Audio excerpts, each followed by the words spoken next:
All right. Hi again, everyone. My name is Evelyn Prim, and I'm the Communications Coordinator for the City of Montpelier, and I am here today with City Manager Bill Fraser, and he is going to run through an overview of the fiscal year 2024 budget for the city. Thank you, Evelyn. Share our screen and pass it off to Bill. Yeah, so you will have the opportunity to look at individual budgets presented by the departments. This is the overview of the budget, and it's arranged as per our city's strategic plan. Each year we start off our budget with some major goals that we're trying to hit. So of course, the most important is to implement the strategic plan that's been established by the City Council. This year, one of our major goals was to retain and stabilize staffing levels. The city's really suffered from vacancies in the last couple of years, and so we were trying to rebuild that. We've had a lot of talk about our infrastructure, and certainly continuing our investment in improving that infrastructure is important. And most importantly of all, though, I think, is delivering the responsible services people expect. The fire responses and ambulance responses and police responses and snow plowing and all the other services we deliver. So we want to make sure we're giving the residents and taxpayers what they're paying for. And lastly was to stay within the inflation rate. At the time we prepared the budget, it was about 7.7%. So our goal was to make sure the tax rate and the budget were within that. Looking at our strategic plan, our first goal is to improve community prosperity. So included in our budget is $100,000 for economic development. For this year, that entire amount will be earmarked for the Country Club Road project. As most people know, we bought the former Elks Club, and we are looking at creating hundreds of units of housing there, as well as some open space and potential rec facilities. More to come on that in different forums, but we are earmarking all of our $100,000 toward that project. We will continue to fund $45,000 for the Homelessness Task Force. This primarily covers an outreach worker who works with folks who find themselves unhoused. We have $134,000 for the community and $150,000 for the community fund. This funds nonprofit agencies and people that provide needed services throughout the community that are non-governmental, and that it's done through an application process. We've got $32,600 from Montpelier Alive. They've been our long partners in delivering services to our downtown and helping promote our historic downtown. And lastly, $10,000 for the Community Arts Fund. A very important goal is to provide responsible and engaged government, and that means not only are we responding to the needs of you residents, but also allowing you to be engaged in what we're doing. One of the things we're going to do this year is improve the infrastructure in the council chambers so that people can see and hear better and interact better. We're now in a more modern age, and we need to make sure that our meetings are really acceptable for people. We are continuing our ADA transition. ADA is the Americans with Disabilities Act, and the major project this year is replacing and upgrading the elevator in City Hall. Mentioned earlier, fully staffed city departments. We can't deliver all our services without all of our people, so that is provided for in this budget. The communications coordinator, who you met at the beginning of this interview, will be going from part-time to full-time, and that is in response to a very heavy demand for better communications from the city. We will continue our committee stipend program for people who are volunteering. This is to help people who may need help with childcare or other costs while they volunteer on a city committee. And we're keeping $10,000 for our Social and Economic Justice Advisory Committee so that we can continue looking at things like diversity, equity, and inclusion in the community and in actually the practices of city government. And lastly, we've retained $15,000 in legislative advocacy, otherwise known as lobbying. We've hired a professional advocacy firm the last couple of years and are proposing to do that to help promote the city's interests at the State House. Housing is probably the number one issue on everyone's mind in the city and frankly statewide. We have a housing trust fund and we've been budgeting $110,000 for it each year. That's continued this year, but again, all of that to be earmarked for the Country Club Road project, along with the economic development money and $40,000 that we have in our capital plan, bringing about $250,000 to help move that project forward this year. Practicing good environmental stewardship. The city wants to be a good environmental steward, both with climate change and with our waterways and all of our other environmental practices. So we have a net zero plan. The city's goal is to become completely net zero by 2030. So we are looking at our new fleet purchases with electric vehicles. We are going to be converting our DPW complex to renewable energy, and we will need to rework some bond language from last year.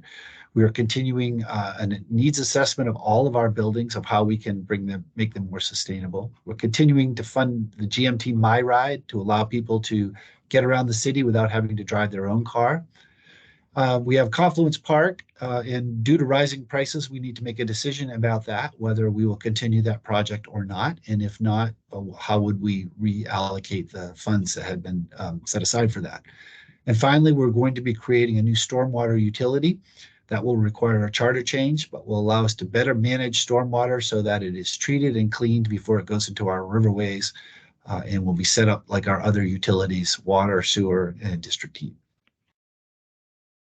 Infrastructure is also on a lot of people's minds. We've kept our infrastructure funding at 2.149 million, the same as last year.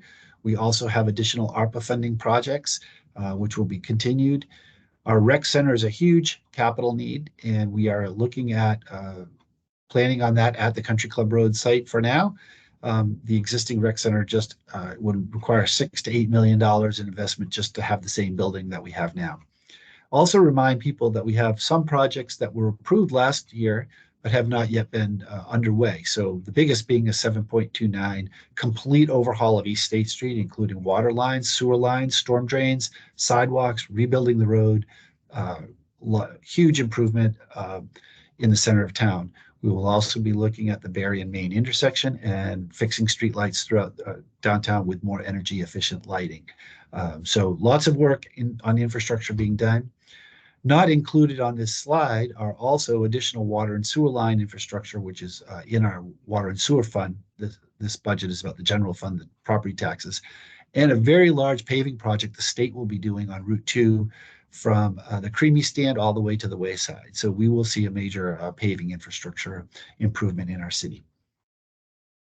Improving health and safety. This is primarily police, fire, and ambulance. We are continuing the body-worn camera program that started last year. We're investing in some policy software to allow us to better implement good police practicing. We will have a grant-supported K9 unit. So some of you may see Officer Goslin with K9 Atlas around town, and that is now fully implemented.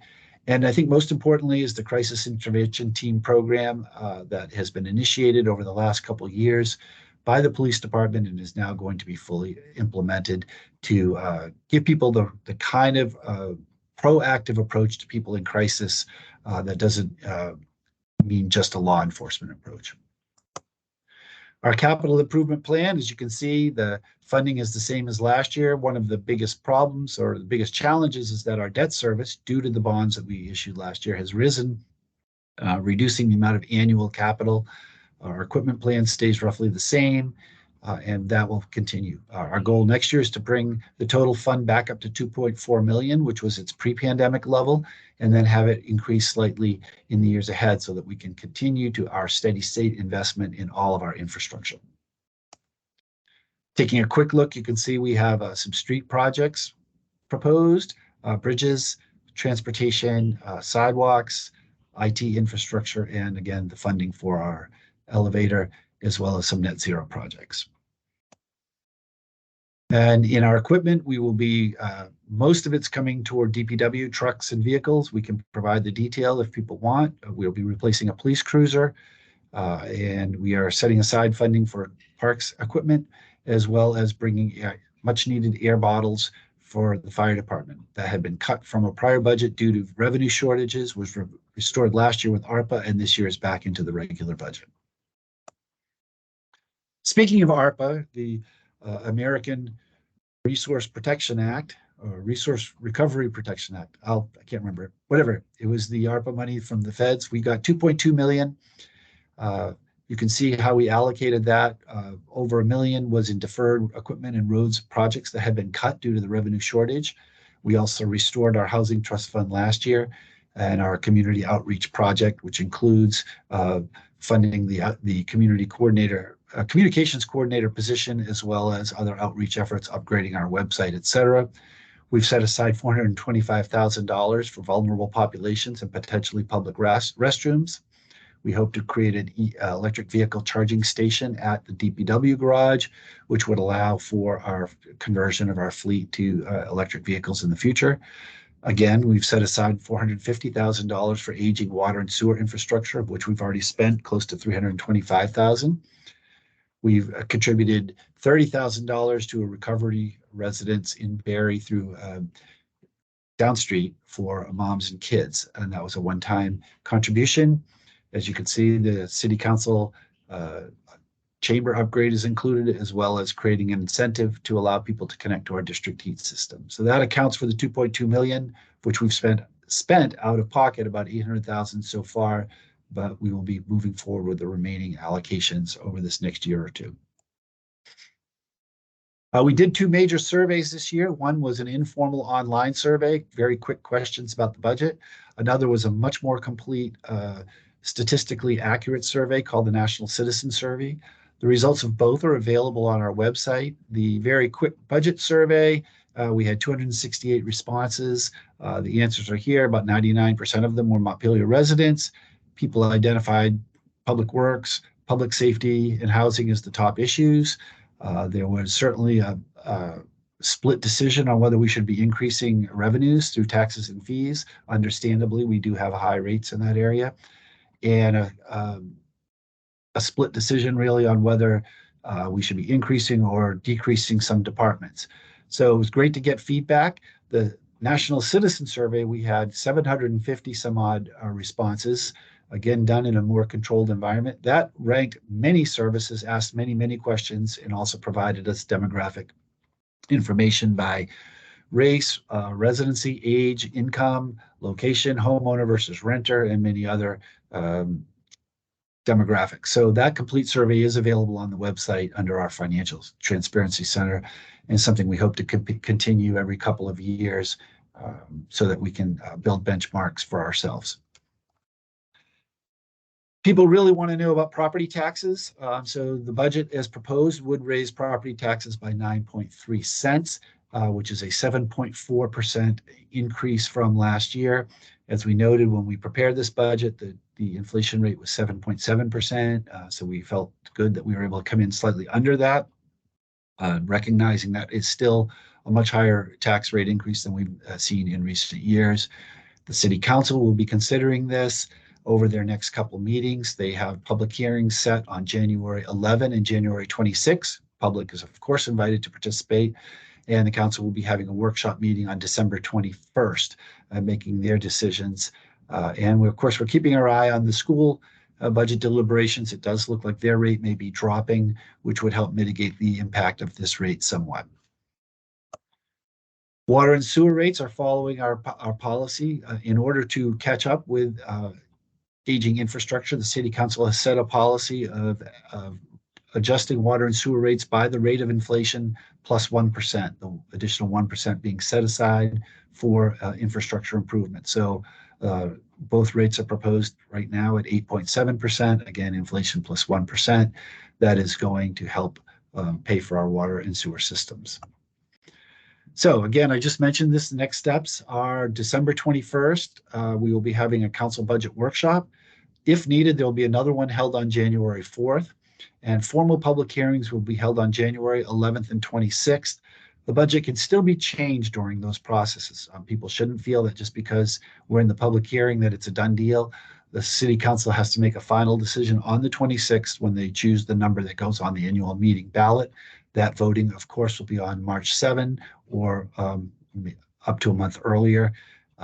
We will be providing an interactive spreadsheet on our website to allow people to type in their property value and see what the impact of these budgets would have on their own personal taxes. So thank you for watching this. Thank you for being interested in Montpelier City Government. I hope you take the opportunity to look at all the departments' budgets that have been done.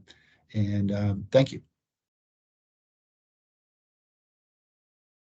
Thanks so much, Bill.